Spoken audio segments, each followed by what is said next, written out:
What goes on in a pit stop can make or break a race in motorsport. A delayed stop can deny a driver victory, just as a good stop can seal the deal. And whilst the principle is often similar, exactly how a pit stop operates varies wildly from series to series. Whether the regulations allow refueling, how many mechanics are allowed to work on the car, and how many pit stops normally occur, and how quickly, all determine the cost or benefit of stopping.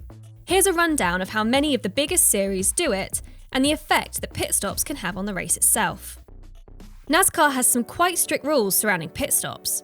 As of 2018, only 5 mechanics are allowed to go over the wall separating the garages from the pit lane and work on the car, and the entire crew can only total 17. Of the 5 who work on the car during the stop, 2 act as tyre changers, 1 carries the tyres, 1 fills up the car with fuel, and 1 is the jackman.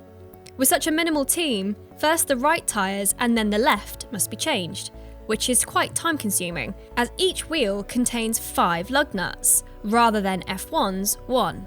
The car must be fully in its pit box before the mechanics can jump over the wall, and they must also only use the prescribed NASCAR-approved tools, which are not allowed to be modified, so that no team can gain an unfair advantage.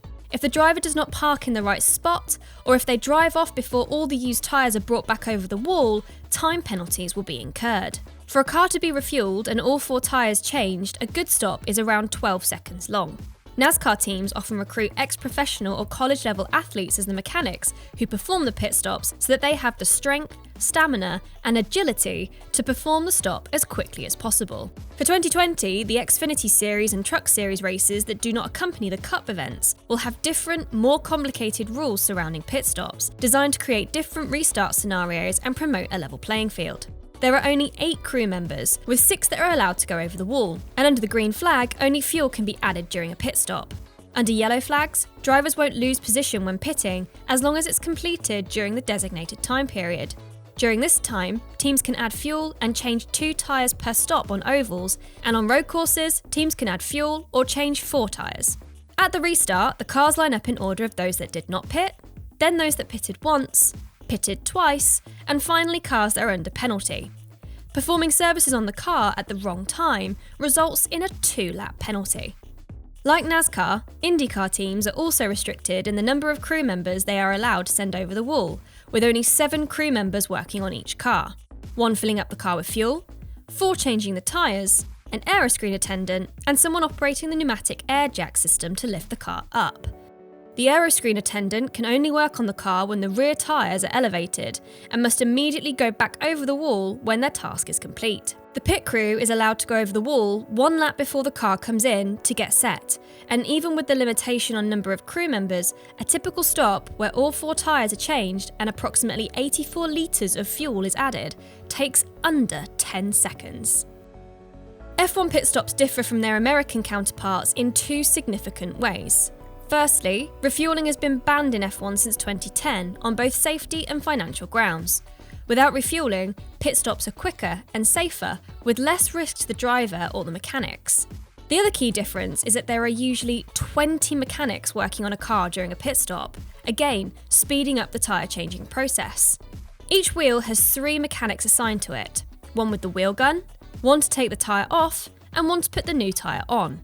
There are also 2 mechanics who act as stabilisers for the car, as well as front and rear jackmen and people on standby with fire extinguishers. Without refueling, and with so many mechanics allowed in the pit lane, the average time stopped in F1 is a mere 2.5 seconds, losing far less time in an average stop than in many series. As it's mandatory, unless it's a wet race, for each car to use at least 2 different tyre compounds in each race, every car must make 1 or more pit stop. Most strategies involve pitting once or twice, although accident damage, excess tyre wear, and mechanical issues can all cause extra pit stops. During an endurance race, the cars require much more maintenance to go the distance. As the conditions of a race changes, especially the difference in temperature from day to night in 24-hour races, alterations must be made to the aerodynamics of the car. The pit stops tend to be considerably longer in endurance races, especially when a team changes driver or has to make significant repairs. The World Endurance Championship allows a maximum of 11 personnel to work on the car in the pit lane, of which include a car controller, a fire extinguisher attendant, a refueler, a cut-off valve attendant, a driver attendant, 4 mechanics, and 2 technicians. With around 27 stops per car in a 24-hour event, the time spent in the pit lane is an important part of the race. The Porsche No. 2 car that won Le Mans in 2017 spent 98 minutes in the pits out of the 24 hours. In the World Touring Car Cup, it's not mandatory for the cars to pit during the race, and refuelling is not permitted during any session, so stops are just to repair damage incurred. Like in most series, crews are only allowed into the pit lane immediately before working on the car and must leave as soon as they're done. Only 5 people are allowed to work on the car throughout the event, again limiting the speed of repairs. Pit stops are also purely for repairs in the British Touring Car Championship, where a maximum of 8 personnel work on a 1 or 2 car team, with that number doubling if there are more cars. During a pit stop, there must be a car controller waving the car safely in and out of the box, an air jack operator, and no more than 4 mechanics changing the tyres at any time. Since the move to the Gen 2 car at the beginning of the 2018-19 season, Formula E cars have been able to go the whole race distance without running out of energy. Prior to that, drivers had to swap to a second car midway through the race in order to be able to make it to the end, with a minimum stop length at each race to ensure that teams and drivers did not endanger themselves or others by rushing and compromising their safety. The Gen 2 car has almost double the energy storage capacity of the original and double the range, meaning that pit stops are only necessary for repairs. There have, however, been discussions about reintroducing pit stops at the next regulations change to include rapid charging, an issue that, if solved, could have a big impact on the electric vehicle industry. Pit stops play an important part in the feature race of each Formula 2 weekend, with the use of 2 different tyre compounds mandatory unless the event suffers bad weather. Like in F1, teams base their strategy around the timing of stops and the selection of tyres, although again, refuelling is banned. The mandatory stop cannot take place until 6 laps into the race, and only 6 mechanics can work on the car during the stop, plus someone in charge of stopping and releasing the driver.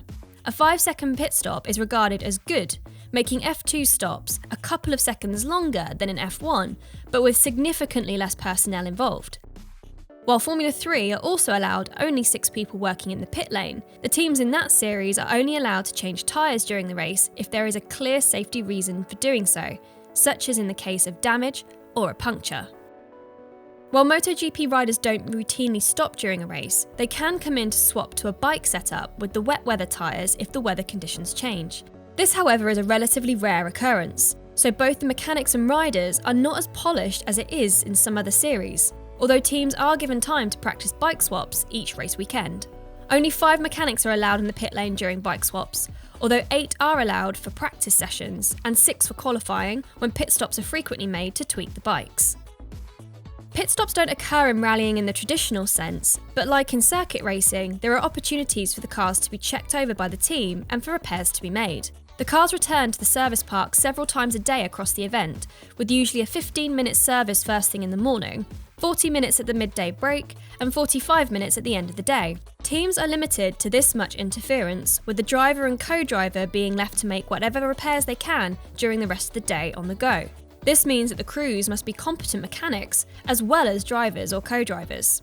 Even within the service park, which is the area in which rally cars are allowed to stop to make repairs, the crews are limited to only 8 mechanics for teams with 2 cars, or 12 for teams with 3 cars. The teams are restricted in supplies and can only use a certain amount of parts, and if a car sustains structural damage, they are forced to retire it. Over the course of the grueling events, the cars often pick up a wide range of damage that the team have to work to fix to keep their drivers on the road. V8 supercars work on a slightly different system to most racing series by making use of multiple compulsory pit stops, with the number of stops, the amount of fuel to put in, and tyres to change differing from race to race. If a driver does not complete their stops correctly, or if they are unable to due to the race being suspended, then a penalty is added to their overall race time. 8 people can work on the car in the pit lane, which are made up of a car controller, an air jack operator, a refueler, a fire attendant, and 4 other mechanics working on various parts of the car. What would you like us to see explained in our next video? Let us know in the comments below and make sure you're subscribed for more videos just like this.